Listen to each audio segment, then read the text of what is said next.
I'm Zara Bennett, 28 years old, the underestimated dreamer who transformed a cluttered garage in Asheville, North Carolina into a booming artisanal empire, a journey fueled by grit, late night stitching under a flickering bulb, and a spark of determination that refused to be snuffed out no matter how dark the nights got. Growing up in a tight-knit neighborhood where the houses were weathered wooden frames leaning into the breeze and the air carried the earthy scent of mountain pines, my parents' dad, a carpenter with calloused hands that shaped oak into furniture, Mom, a seamstress whose needle danced through fabric with precision, taught me the unshakable value of hard work and chasing dreams. Even when our 800 square foot home struggled to keep the lights on with a leaky roof that dripped into a bucket during storms, we weren't rolling in cash, living paycheck to paycheck with my room, a shared space cluttered with Mom's fabric piles and Dad's toolboxes, the hum of their labor, a lullaby that shaped my soul. But their love and ingenuity turned thrift store scraps into treasures I wore with pride. My wardrobe, a patchwork of creativity that set me apart. At 13, that entrepreneurial itch hit me like a lightning bolt. I started crafting embroidered bookmarks, selling them to classmates with babysitting money earned from watching kids down the street. The $15 from my first sale, a rush that lit a fire in my heart and filled a little jar hidden under my bed with dreams. If you're tuning in from Asheville, Charlotte, or anywhere across the states, drop your city below and smash that subscribe button. This revenge story with PA Revenge Stories is about to blaze with a fire you won't want to miss. Little did I know, my path would soon tangle with a family whose wealth and judgment would test every ounce of that grit, setting the stage for a comeback that would leave them reeling. My early days were a grind that carved my resilience into something unbreakable, a testament to the hustle that defined me long before the spotlight found me. Those teenage years were relentless hustle-stitching bookmarks during study halls with my fingers pricked by needles, peddling them after school with a shy smile, my hands rough and my savings growing to a modest $30 tin stashed away. A secret fortune in a house where every dime counted. Dad's woodworking lessons, teaching me to plane wood with care, and Mom's sewing tricks, turning old curtains into dresses, became my foundation, instilling a skill to transform leftovers into art that stood out in a town where conformity was king. My best friend, Mia Rivera, a barista with a flair for sketching who poured coffee at the local diner, was my cheerleader, her encouragement a lifeline as I experimented with threads and beads in the dim light of our garage. "You're onto something, Zara," she'd say, doodling logos for my tiny venture on napkins, her belief a beacon when peers mocked my patched jeans and teachers doubted my future with a shrug. High school brought its battles classmates, whispering about my thrift store wardrobe, guidance counselors pushing me toward factory jobs, but Mia's faith kept me steady. Her sketches evolving into branding ideas that hinted at bigger things. After graduation, college was a dream too costly to chase the tuition, a mountain I couldn't scale. So I dove into the real world, waitressing at a diner for $7 an hour and crafting at a local fabric shop, honing my skills with every stitch and sale. At 21, I took a leap of faith, launching Bennett's Bespoke from Dad's garage, a 400 square foot space alive with the hum of my sewing machine and the scent of leather, starting with custom embroidered bags sold at farmers markets under a tent that flapped in the wind. The first year was a slow rejections from boutique owners who preferred mass production, slow sales that barely covered thread, and nights crashing on a cot amidst fabric rolls, the garage my fortress of dreams. Mia's marketing savvy, posting my bags on local Facebook groups, and Dad's craftsmanship, building sturdy display racks, turned the corner, each $50 sale a step toward legitimacy, my hands steadying with each order. The breakthrough came at an Asheville craft festival where a boutique owner ordered 30 bags after admiring a hand-stitched design, sparking a chain of orders that rippled through the region. By 24, I had 6 employees hustling in a 1,500 square foot workshop. its walls lined with sewing stations and the air thick with creativity. Clients across North Carolina praising my authentic hand-stitched goods. Mia joined full-time, her design-centric floral pattern salivating my brand, while Dad crafted custom frames, his pride a quiet force that fueled my drive.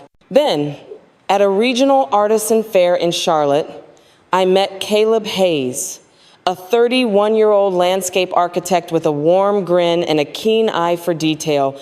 His questions about my embroidery techniques sparking a connection that felt like a fresh breeze. We bonded over coffee at a local cafe, his support for my craft, a rare gift in a world that often dismissed it, and soon we were dating, his laughter filling the gaps my long workdays left. His family, the Hyacinths, old money vineyard owners with a 20,000 square F-oot estate in Napa Valley loomed on the horizon, a world of wine tastings and influence I'd never navigated. Caleb proposed with a vintage turquoise ring, its stone catching the light like a promise, and I said yes. My heart swelling with dreams of a future together, unaware that his family's wealth and judgment would soon clash with my self-made path. The Hayes estate, with its sprawling vineyards and marble floors, was a universe apart from my garage roots, but I stepped into it with hope, ready to prove my worth, with every stitch little knowing it would fuel a revenge that would reshape my legacy and turn their disdain into my triumph. The craft fair's buzz, Mia's sketches, Dad's tool saw had built me, and now, facing the Hayes family, I'd use that foundation to stand tall, a reckoning brewing beneath my quiet smile as I prepared to enter their world. The connection with Caleb Hayes sparked like a flame catching dry kindling, a warmth that spread through the hum of the Charlotte Artisan Fair, where the scent of fresh leather and bustling crowds filled the air, a stark contrast to the quiet struggles of my Asheville garage. After our first coffee meetup at a cozy cafe, his genuine interest in my embroidery asking about stitch techniques and material choice drew me in. His warm grin and thoughtful questions, a rare gift in a world that often dismissed my craft. We started dating, our bond growing over late-night talks at my workshop, where he'd admire my latest bags while I stitched his landscape designs, inspiring new patterns. My best friend, Mia Rivera, a barista turned full-time designer, was my confidant. Her sketches for Bennett's Bespoke, evolving with my success. "He's a keeper, Zara.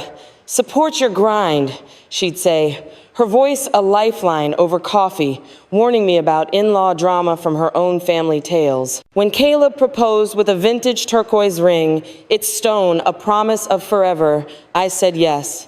My heart swelling with dreams, unaware his family, the Hyacinths, old money vineyard owners, with a 20,000 square F-oot Napa Valley estate would soon test that love with a judgment I hadn't foreseen. If you're watching from Asheville, Charlotte, or anywhere across the states, drop your city below and smash that subscribe button. This revenge story with PA Revenge Stories is about to heat up. Our relationship blossomed with a rhythm that felt natural, a dance of mutual respect amid my hectic workdays. Caleb would drop by, the 1,500 square F-oot workshop, his architect's eye appreciating the hand-stitched details, often bringing sketches of garden layouts that sparked ideas for embroidered floral designs. We'd share dinners at my place, a modest 900 square F-oot apartment above the garage, cooking with ingredients from the local market,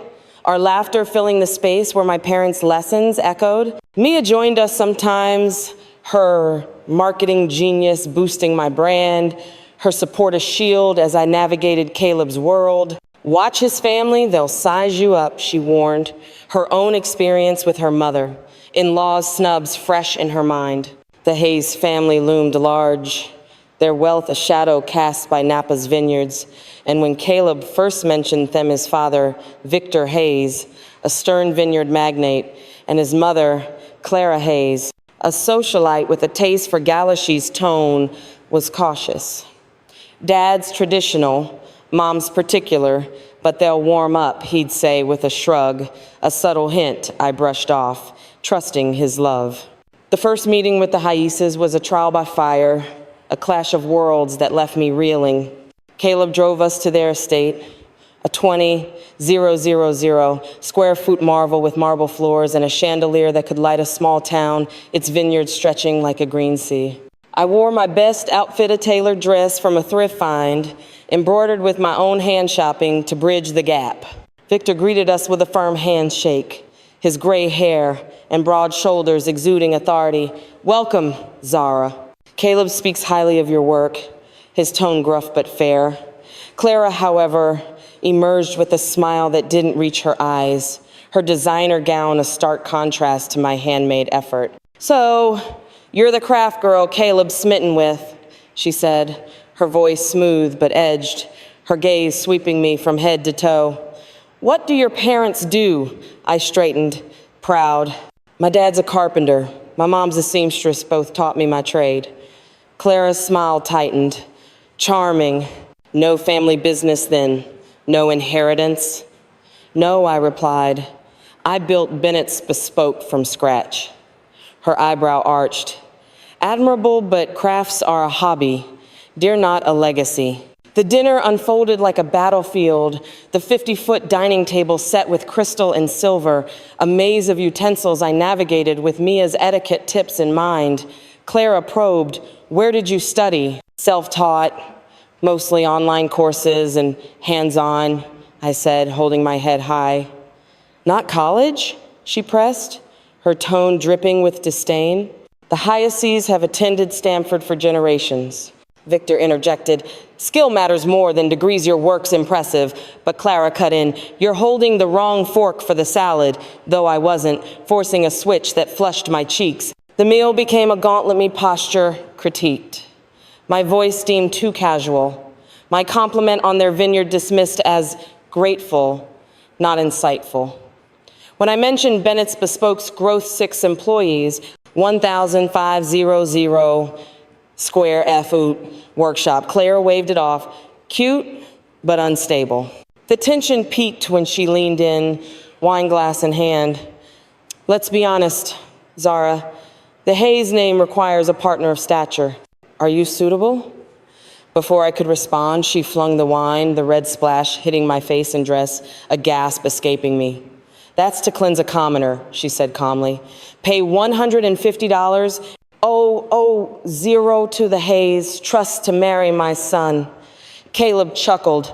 Mom's got her ways, handing me a napkin while Victor stayed silent, the room freezing as my dignity hung in the balance. The sting of the wine on my face lingered like a bitter aftertaste as Caleb drove us back from the Hayes estate, the hum of his car, a stark contrast to the storm raging inside me after that disastrous dinner where Clara's $150,000 dowry demand and Caleb's chuckle had shattered my illusions of acceptance. The red stains on my thrift-tailored dress felt like a brand of their disdain, a mark of the chasm between my self-made world and their old money empire, and the pressure was mounting with every mile. Mia Rivera, my best friend and full-time designer, called as soon as I got home, her voice a lifeline through my shock.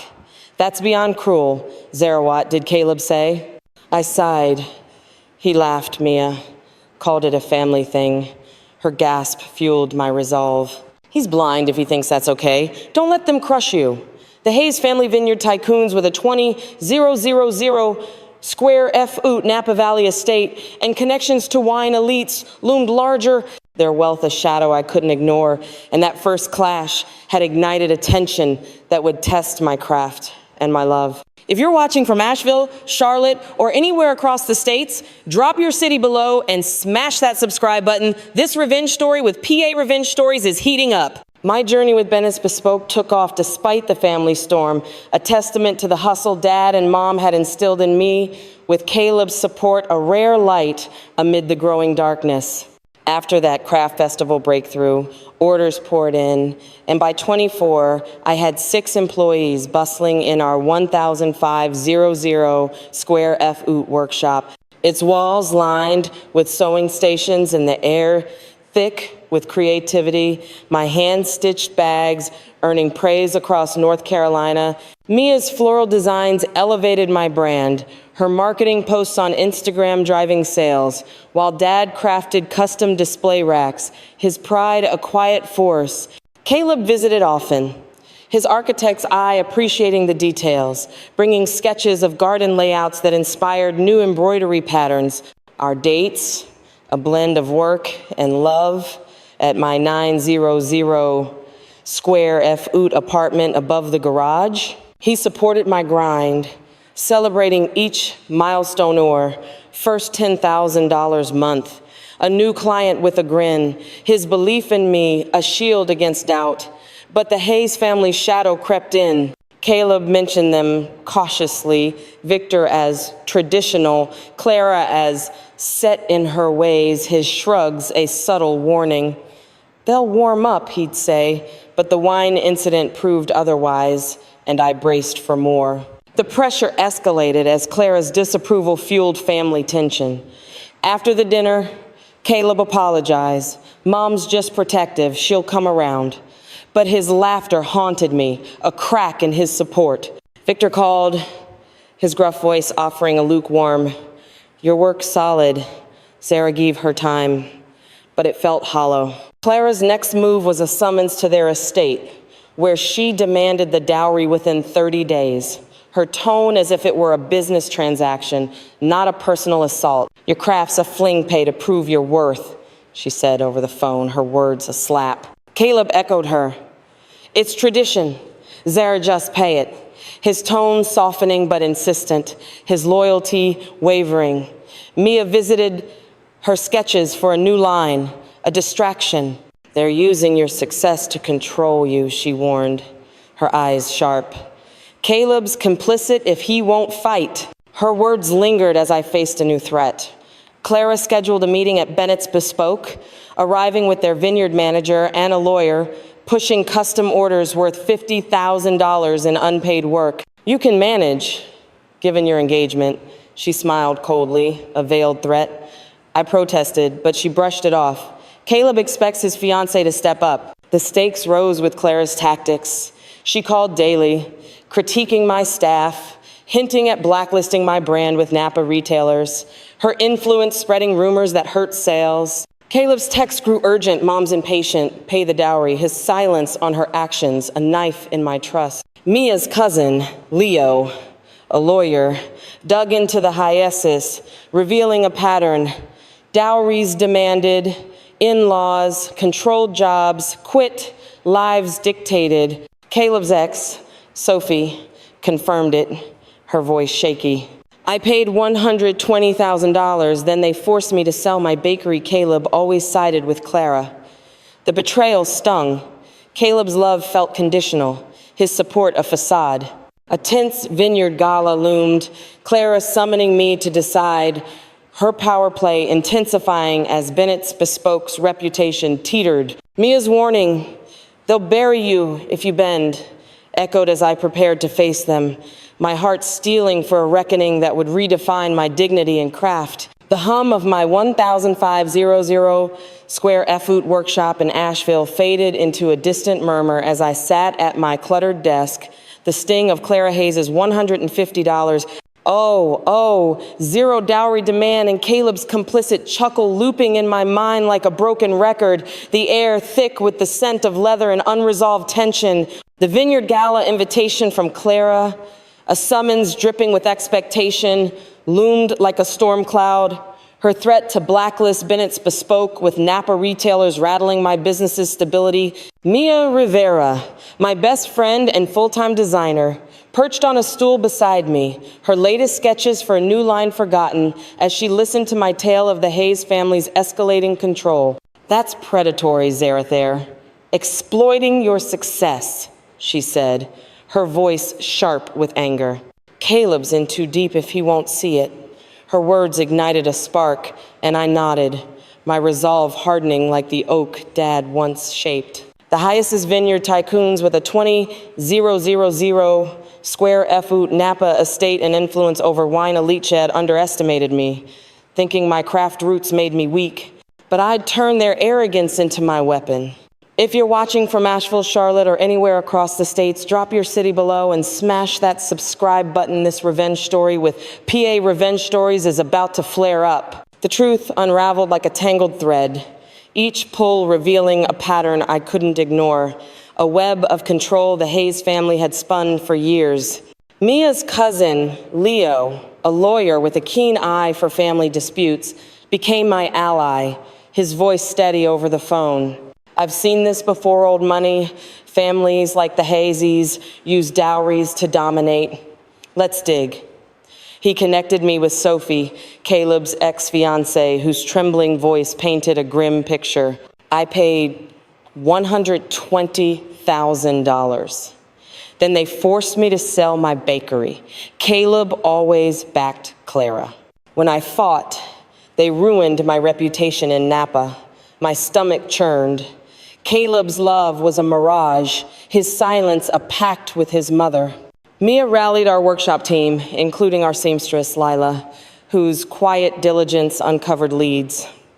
Check their vineyard contracts, Lila suggested, her fingers deft on a laptop. Her research revealed a history sudden terminations after personal fallouts, whispers of labor disputesa leverage I could wield. I assigned Lila to dig deeper, her findings a sword in the making, while Mia crafted a press strategy to counter Clara's rumors, reaching out to local Asheville artisans for support.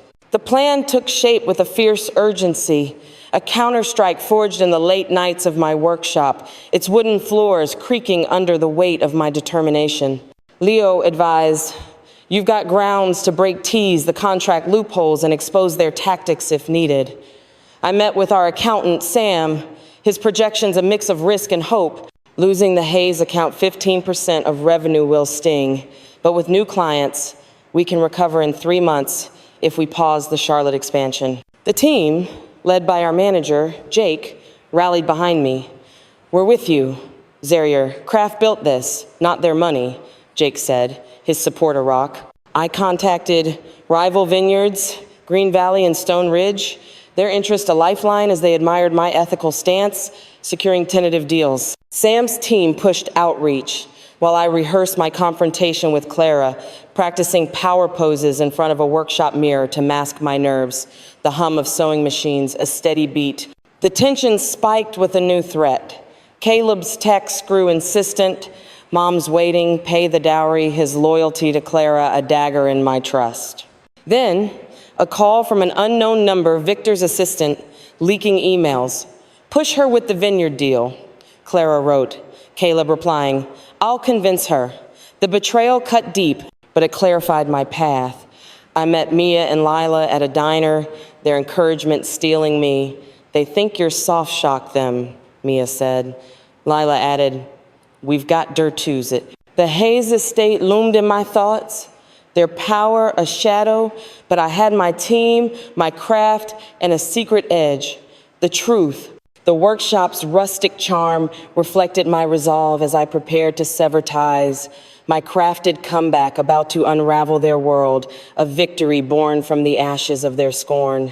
The air in my 1500 square F-oot Asheville workshop buzzed with a tense energy as the clock ticked toward 10 a.m., the rhythmic hum of sewing machines, a backdrop to the storm brewing within me, fueled by Clara Hayes' $150,000 dowry demand and Caleb's complicit silence. The Vineyard Gala invitation, a summons dripping with expectation, loomed like a guillotine, her threat to blacklist Bennett's bespoke, with Napa retailers threatening my 15% revenue lifeline. Dressed in a hand-stitched blazer with leather accents, a symbol of my craft, I stood in the workshop's open space, its wooden floors worn from years of creation, ready to face Clara on my terms. Mia Rivera, my best friend and designer, adjusted my collar, her voice a steady anchor. "You've got this," Zara make them. "Eat their words." Lila, our seamstress, nodded, her research on the Hayes' shady dealings a weapon in hand, while Leo, my lawyer cousin, confirmed our legal stance. The Hayes family vineyard tycoons with a 000 square F Oot Napa estate thought my roots made me weak. But today, I'd turn their arrogance into my triumph. If you're watching from Asheville, Charlotte, or anywhere across the states, drop your city below and smash that subscribe button. This revenge story with PA Revenge Stories is about to erupt. Clara arrived at the workshop at the appointed hour. Her designer gown and pearl necklace, a stark contrast to my handmade grit. Her poise, a mask of control as she stepped into my domain. Zara, I assume you've reconsidered the dowry, she said, her tone dripping with condescension, expecting submission. I kept my voice calm, a steel edge beneath. Thank you for coming, Mrs. Hayes, but this isn't about the dowry, it's about ending our business ties. Her smile faltered, a crack in her composure. That's foolish, our account is 15% of your revenue, and Caleb's future hangs in the balance. I met her gaze, unflinching. I've weighed every angle. I slid documents across the weathered table emails, meeting notes, the leaked exchange between her and Caleb. Push her with the vineyard deal. I'll convince her. Her face paled as she skimmed them. You've demanded $50,000 in unpaid custom orders, threatened my reputation with Napa retailers, and used our partnership to coerce me. I said, my voice steady. This isn't business, it's a power grab. Clara's lips tightened. You're making a grave error. No, I countered. The error was thinking I'd bow to abuse. I've secured Green Valley and Stone Ridge Bigger deals that value my craft, not leverage. Her composure cracked at her competitors' names, her hands clenching. I handed her the termination notice. Per clause 7.2, your demands breach our contract. This ends now. She stood, her voice rising. This is reckless, sir. Lawyers will bury you. I placed another folder on the table. My team found labor violations, contract terminations for personal vendettas, and accounting red flags. Fight this, and those stories hit the press show, will your wine circle react? Her alarm was palpable, but she rallied. You wouldn't dare expose us. I'd prefer not to, I said. Honest. End it cleanly. You go your way, I go many or escalate, and we'll see who falls. She gathered her purse, seething. Caleb deserves better. We agree, but for different reasons, I replied, signaling Jake to escort her out. One more thing, your $150,000? I'm donating it to a craft apprenticeship fund.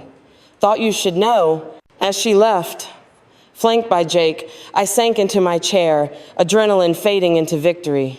The fallout was immediate. Hayes Vineyards issued a vague statement about strategic realignment, their contract gone, while Napa event invites dried up. Caleb texted, you've ruined us. But I felt liberated. Victor called, apologizing gruffly, hinting at distancing from Clara.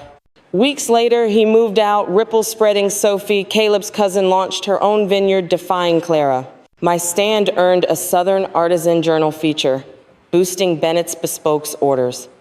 6 months later, revenue soared 25% with new clients, the workshop expanding to 2,000 square feet.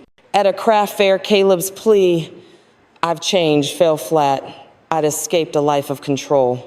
My speech there rang true. Success is standing tall, walk away from those who devalue you.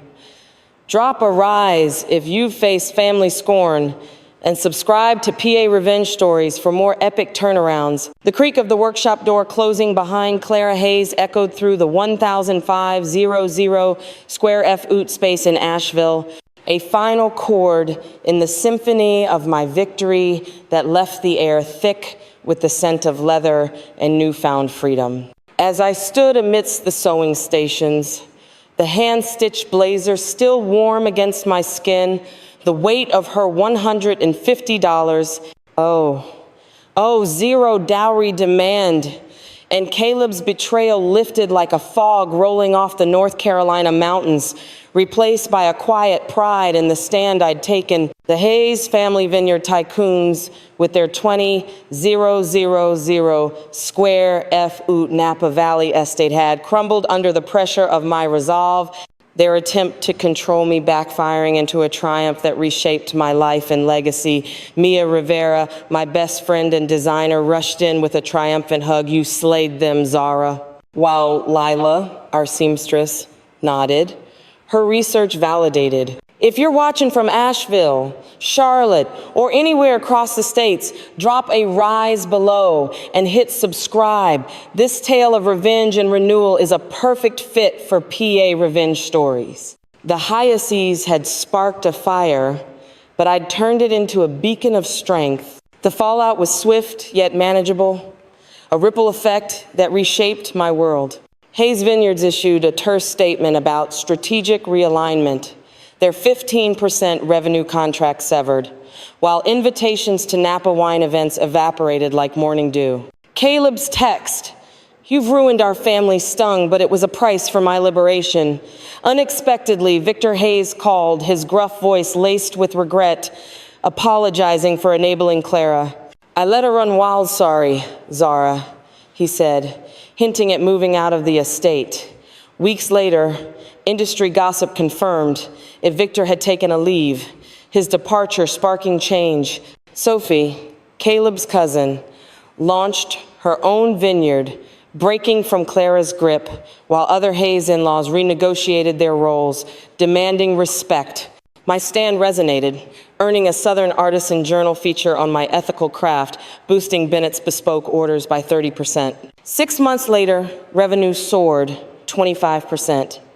The workshop expanding to 2,000 square feet, my 12 employees thriving with new energy. Bennett's Bespoke flourished in the aftermath. Losing the Hayes account forced diversification, and with Green Valley and Stone Ridge deals, we recovered in 3 months, pausing the Charlotte expansion but gaining stability. The team, led by Jake, rallied, their late-night stitching sessions a testament to our values, though two left, wary of risk.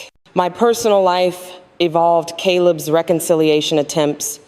From text to a humbled visit, faltered. "I've changed. Zara, let's talk," he pleaded, but I stood firm. "Prove it to yourself. Not mere trust is broken," I said, returning his turquoise ring, the weight of what if dissolving. Victor's friendship grew, our coffee chats revealing his regrets, his move to a modest Napa condo, a quiet rebellion against Clara. 9 months later, at a Nashville craft fair, I met Elias, a sustainable furniture maker whose respect for my craft mirrored mine. Our connection was instant, built on mutual admiration. His response to my Hayes story, their loss, my gain, a healing balm. Unlike Caleb, he valued me as an equal, our relationship a slow dance of shared dreams. A year after the confrontation at a regional expo, Caleb's awkward apology, "You were right," felt empty. I'd escaped a life of control. Accepting a craftsmanship award, I spoke. "Success is refusing to compromise your worth, walk away from those who devalue you." My brand now banned exploitative ties, turning down lucrative deals with strings. My legacy, a testament to dignity. Drop a rise if you face family judgment, and subscribe to PA Revenge Stories for more epic comebacks. Your strength is yours to wield.